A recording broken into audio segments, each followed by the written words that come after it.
A step-by-step guide on how to make simple rectangular planter boxes, primed, painted, filled with colorful annuals. The great outdoors is calling for you to make these.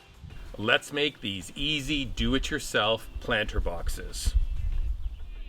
I am so in love with these outdoor planter boxes, and they're going to add a little something to your porch, balcony, patio, deck, or dock. Just set aside a couple of hours on a sunny afternoon, and you'll be able to make something you'll enjoy for years to come. The project begins with me showing you the tools you'll need.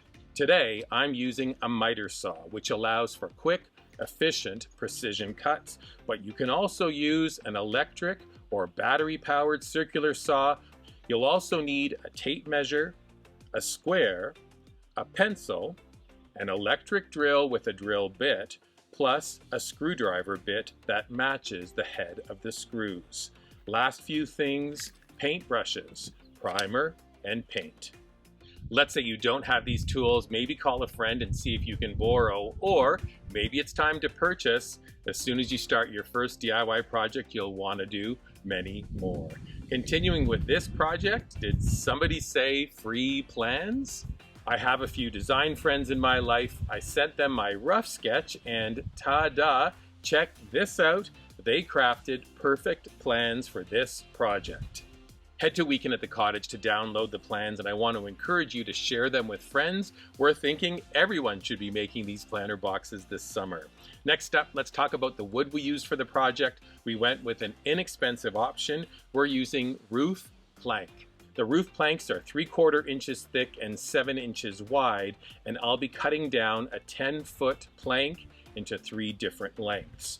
Notice one side of the wood is smooth while the flip side is rough and unfinished. That unfinished side, normally hidden under the roof, is what keeps the cost down.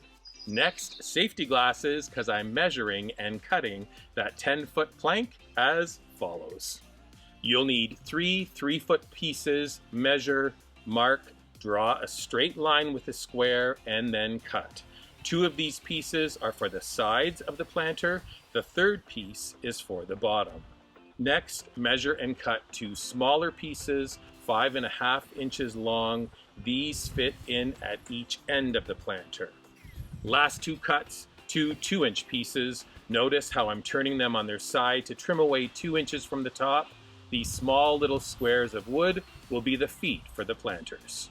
One thing I want to mention here, today I'm making 3-foot long boxes, but you can make 2-foot long boxes or 4-foot or 5-foot. The plans are really easy to work with to suit your needs. The wood is cut, now we grab our wood screws and our drill fitted with a screwdriver bit. Time to assemble. Before you assemble, remember the rough sides of the cuts of roof plank are placed facing the inside of the box. Smooth sides face out. Let's start by butting a 3-foot length up to one of the 5.5-inch pieces. Position a screw and drill it in. Add 1 more screw close to the top. Repeat, adding wood and joining them together, attaching the screws at the corners. Now we have a solid rectangle. Let's lay the last 3-foot piece of wood on top. We're going to drill screws down into the sides. Next up, we're changing the drill bit. To drill drainage holes into the bottom of the box, let's change the drill bit one more time back to screwdriver heads. We're going to position the 2 feet and attach them to the underside. Check this out. You have a solid planter box complete with drainage holes. It also has feet. Those feet will lift the box up so it's not sitting directly on the ground or floor. Perfect. We suggest you paint your planter boxes with a color that suits your surroundings. Today, I'm doing mine in colors that match the doors of the cottage and the trim on the shed windows. Before adding color, I'm going to add a coat of durable primer, making sure to allow ample time for it to dry completely. Next, time for some color. I love this burnished mustard, antique terracotta. Love this deep forest green. It might take 2 coats, just go slow. Painting them adds such a nice touch and makes them look quite perfect. Now comes the fun part, time for flower power. where we fill the boxes with premium potting soil mixed with compost. Then add in your favorite annuals. This year, I did my 5-foot planter box with white New Guinea impatiens. Notice how even my neighbors got all excited to see. I love you, Mildred. I did my 4-foot boxes with multicolored coleus that will get all bushy as it fills in. It looks so smart on the upper deck, placed between a couple of cedar muskoka chairs. Lastly, these 3-foot boxes filled with bright yellow San Vitalia. They look so nice down by the water on the dock.